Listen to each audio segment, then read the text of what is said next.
स्वागत है आपका हमारे यूट्यूब चैनल पर। तो आज हम 8th पे कमीशन पर एक नई अपडेट लेकर आए हैं। तो सरकारी कर्मचारियों की सैलरी और पेंशन में 2025 में होंगे बड़े बदलाव। तो बड़ी महत्वपूर्ण खबर निकल कर आ रही है। 8th पे कमीशन लागू होने के बाद कर्मचारियों की जो है सैलरी में एक वेतन में वृद्धि देखने को मिलेगी। इसी प्रकार जो है पेंशनरों की भी पेंशन में हमको एक वृद्धि देखने मिलेगी। तो ये काफ़ी महत्वपूर्ण है और जल्दी 8th पे कमीशन पर हमको अपडेट देखने को मिलने वाली है। जल्दी 8th पे कमीशन लागू होने वाला है, तो इस पर जल्दी सरकार बैठक कर सकती है। तो आइए समझते हैं पूरी खबर को। महंगाई के अनुरूप सैलरी और पेंशन में वृद्धि करना, विभिन्न पदों पर समानता लाना, सरकारी कर्मचारियों को बेहतर जीवन प्रदान करना, तो ये उसके जो मुख्य उद्देश्य है। मीडिया रिपोर्ट के अनुसार 8वें वेतन आयोग की घोषणा 2025 के केंद्रीय बजट में हो सकती है, जबकि इसे 1 जनवरी 2026 से लागू किया जा सकता है। तो बड़ी महत्वपूर्ण खबर निकल कर आ रही है कि 8वें वेतन आयोग की घोषणा है 2025 के केंद्रीय बजट में इसकी जो है घोषणा हो सकती है। तो काफ़ी महत्वपूर्ण है और जबकि ये लागू 2026 से होगा, 1 जनवरी 2026 से लागू होगा। आगे देखते हैं 8th पे कमीशन का जो टेबल निकल के आ रहा है, ओवरव्यू टेबल, हम इसको देखते हैं। पूरी घोषणा जो है इसकी 2025 में इसकी घोषणा वर्ष है। लागू होने की तिथि 1 जनवरी 2026 है। लाभार्थी हैं जो इसमें जो है सरकारी कर्मचारी और पेंशन भोगी इसके लाभार्थी हैं।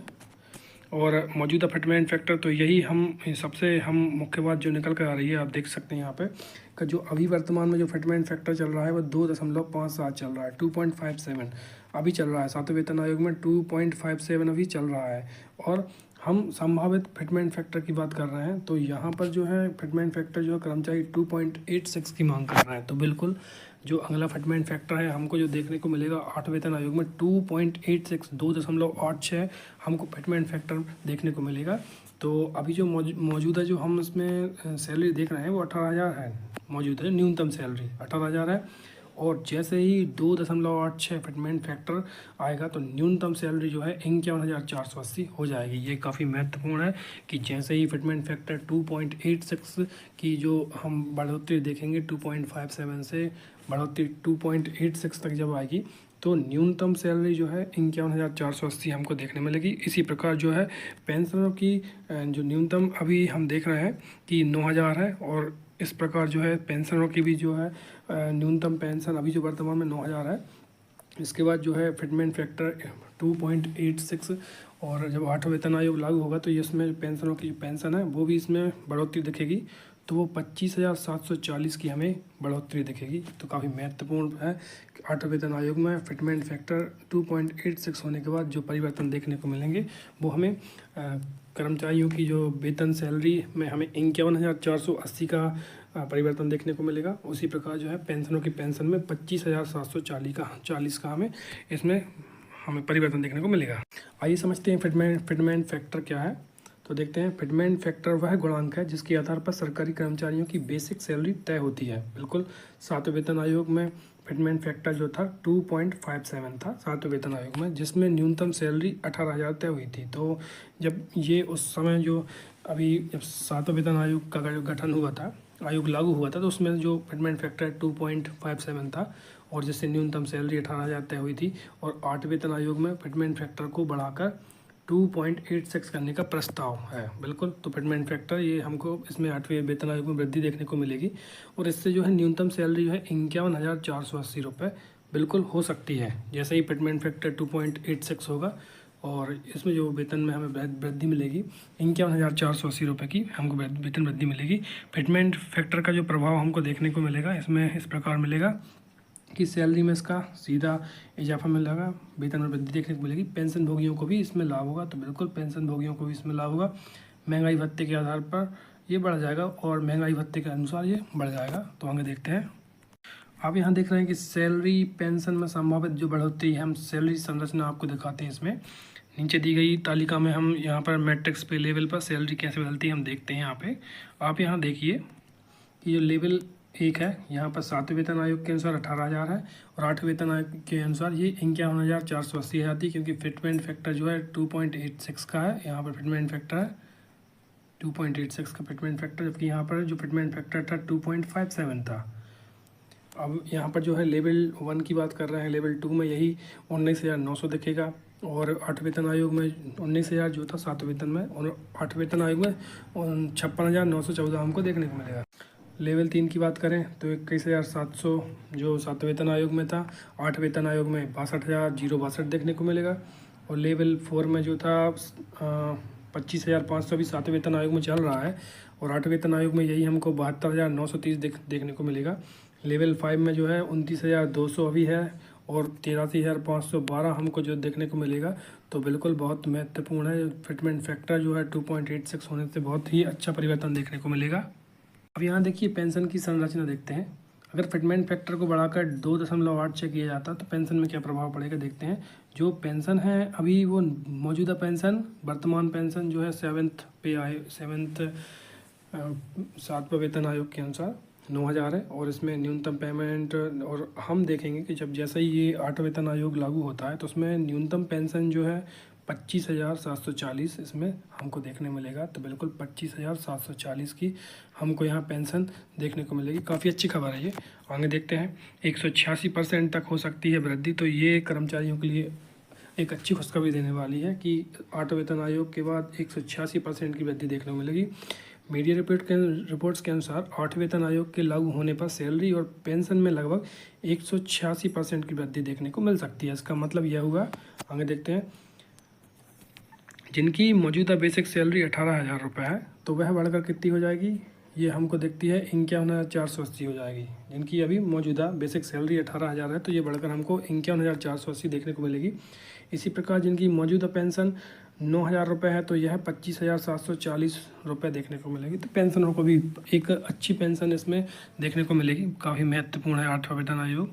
और इसमें हम आगे देखते हैं, हम यहाँ पर एक नई चीज़ देख रहे हैं कि यूपीएस स्कीम से इसमें कितना परिवर्तन हमको देखने मिलेगा 8वां वेतन आयोग पर। तो उसको समझते हैं।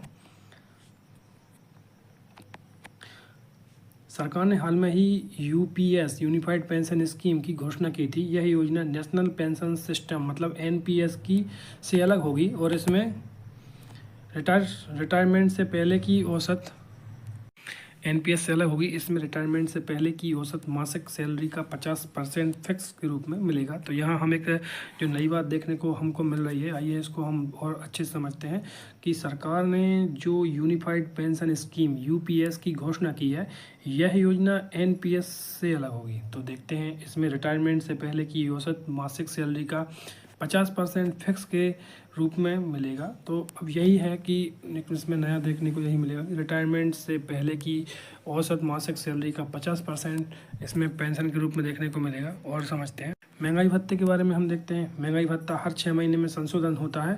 8वें वेतन आयोग के बाद डीए का भी प्रतिशत बढ़ सकता है। जो डीए है वो भी इसमें हमको बढ़ने को देखने को मिलेगा।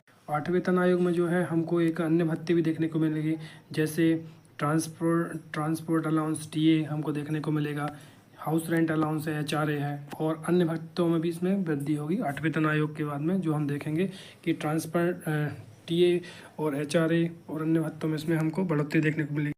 तो 8th पे कमीशन का गठन कब होगा, इसको हम देखते हैं। अब सरकार ने 8वें वेतन आयोग के गठन को लेकर कोई आधिकारिक घोषणा तो नहीं की है। हालांकि मीडिया रिपोर्ट्स बताती हैं कि इसकी घोषणा 2025 के केंद्रीय बजट में हो सकती है। तो बिल्कुल अब ये एक मीडिया रिपोर्ट्स के हवाले से हमको ये खबर निकल कर आ रही है कि 2025 के केंद्रीय बजट में हमको इसकी घोषणा देखने को मिल सकती है। इसे लागू होने में लगभग 1 साल लग सकता है। तो ये जो घोषणा है, घोषणा की बात कर रहे हैं हम कि इसकी जो घोषणा है वो हमको 2025 के केंद्रीय बजट में देखने को मिलेगी, जबकि लागू 1 साल बाद होगी। तो ये काफ़ी महत्वपूर्ण है। सरकारी कर्मचारी और यूनियन की मांग हम देखते हैं आगे। सरकारी कर्मचारी और यूनियन की मांग को देखते हैं कि सरकारी कर्मचारी यूनियन लंबे समय से 8वें वेतन आयोग की मांग कर रहे हैं। उनका तर्क है, तो उनके तर्क जो यूनियन है वो काफ़ी लंबे समय से मांग कर रहे हैं। उनकी तर्क क्या है, महंगाई लगातार बढ़ रही है। एक ये तर्क है, पिछले 7 वर्षों से कोई बड़ा संशोधन नहीं हुआ है। जीवन स्तर बनाए रखने के लिए सैलरी पेंशन में ज़रूरी है, क्योंकि ये वास्तव में हम देख रहे हैं महंगाई में जो है काफ़ी एक जो उछाल एकदम से तेज़ी से देखने को मिला है। ये कहना चाहिए महंगाई वृद्धि बहुत तेज़ी से हो रही है। तो उसके अनुसार 8वां वेतन आयोग की मांग भी तेज़ी से हो रही है। तो इसको अब इसमें जो भी अपडेट आएगा, बाकी सरकार इसमें जो है मीडिया रिपोर्ट की मानी जाए तो इसमें 8वें वेतन आयोग में जल्द ही हमको इस पर बैठक देखने को मिल सकती है। 8th पे कमीशन, 8वां वेतन आयोग। आठ वेतन आयोग की चर्चा सरकारी कर्मचारियों और पेंशन भोगियों के बीच जोर शोर से हो रही है। हर 10 साल में नए वेतन आयोग का गठन होता है, जो केंद्रीय कर्मचारियों की सैलरी और पेंशन को महंगाई और जीवन स्तर का सुधार स्तर के अनुसार संशोधित करता है। तो बिल्कुल जो केंद्रीय कर्मचारियों की सैलरी और पेंशन को महंगाई और जीवन स्तर के अनुसार संशोधित करता है। और देखते हैं, 7वें वेतन आयोग के बाद अब सभी कर्मचारियों की निगाहें 8वें वेतन आयोग पर टिकी हैं। इस लेख में हम 8वें वेतन आयोग से जुड़ी संभावना और उसके प्रभावों को पर विस्तार से चर्चा करेंगे। 8th पे कमीशन के मुख्य उद्देश्य क्या है, आइए देखते हैं। 8वां वेतन आयोग भारत सरकार द्वारा केंद्रीय कर्मचारी और पेंशन भोगियों के वेतन भत्ते पेंशन में संशोधन के लिए प्रस्तावित है। इसका मुख्य उद्देश्य निम्नलिखित है। हम देख रहे हैं कि महंगाई के अनुरूप सैलरी और पेंशन में वृद्धि करना, विभिन्न पदों पर समानता लाना, सरकारी कर्मचारियों को बेहतर जीवन प्रदान करना। तो ये उसके जो मुख्य उद्देश्य है। मीडिया बड़ी महत्वपूर्ण खबर है ये 8th पे कमीशन से। तो जल्दी इसमें हमको इसकी निर्णय देखने को मिलेगा। सरकार जल्दी इसकी घोषणा कर सकती है, तो बहुत ही महत्वपूर्ण होगा। इसमें कर्मचारियों की जो वेतन वृद्धि जो और पेंशनों की जो पेंशन में वृद्धि मिलेगी, तो ये काफ़ी महत्वपूर्ण होगा। तो इससे जुड़ी जो भी महत्वपूर्ण न्यूज़ अपडेट और जानकारी जो भी आएंगी हम आपको लाते रहेंगे, तो बने रहिए हमारे साथ। Thanks for watching.